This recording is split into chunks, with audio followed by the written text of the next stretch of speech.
कल देश भर में चल रहे लोकसभा चुनाव के नतीजे सामने आने वाले हैं। यानी कि कल ये साफ हो जाएगा कि कौन सी पार्टी भारत में अपनी सरकार बनाने वाली है। लेकिन जिस तरह हर चुनावी नतीजे में आजकल ईवीएम का मुद्दा उठने लगा है, इस आम चुनाव में भी कल ऐसा ही हो सकता है, जिसकी शुरुआत आज से ही हो गई है। प्रियंका गांधी का वीडियो सामने आया है जहां वो ईवीएम की बात कर रही हैं। सुनिए।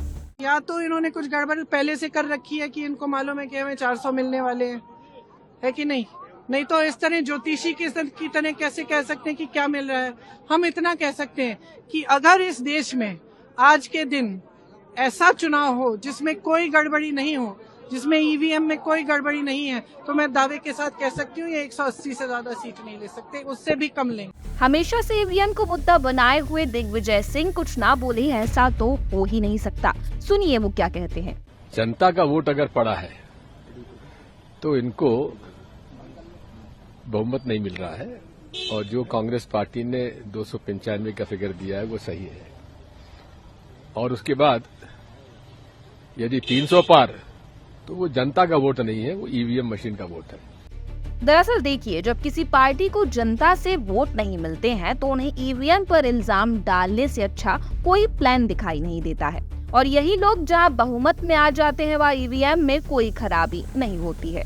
लेकिन सोचने वाली बात तो ये है कि क्या सच में ईवीएम को हैक किया जा सकता है, या सच में कोई ईवीएम के दिए गए वोटों के साथ छेड़छाड़ कर सकता है। इन सभी सवालों के जवाब आज हम आपको अपनी इस खास वीडियो में देने वाले हैं।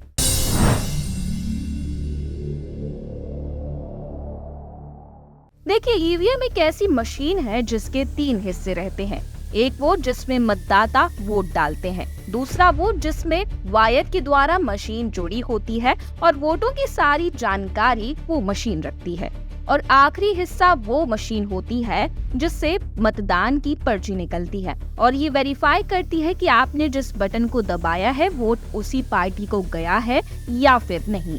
तो इस तरह से ईवीएम का काम होता है। विपक्षी दल हमेशा इसका नाम लेकर इलेक्शन कमीशन पर ही सवाल खड़े करते हैं। ऐसा ही कुछ साल 2017 में भी हुआ था, जब विधानसभा चुनाव के बाद ईवीएम पर सवाल उठाए गए थे।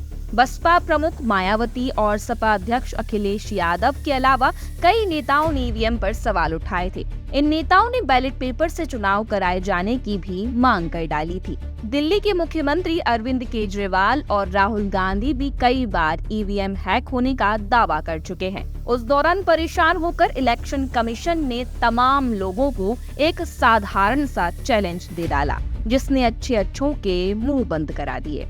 दरअसल साल 2017 में चुनाव आयोग ने सभी दलों को खुला चैलेंज दिया था कि कोई भी दल चुनाव आयोग के पास आए और इस मशीन को किसी भी तरह से हैक करके दिखाए।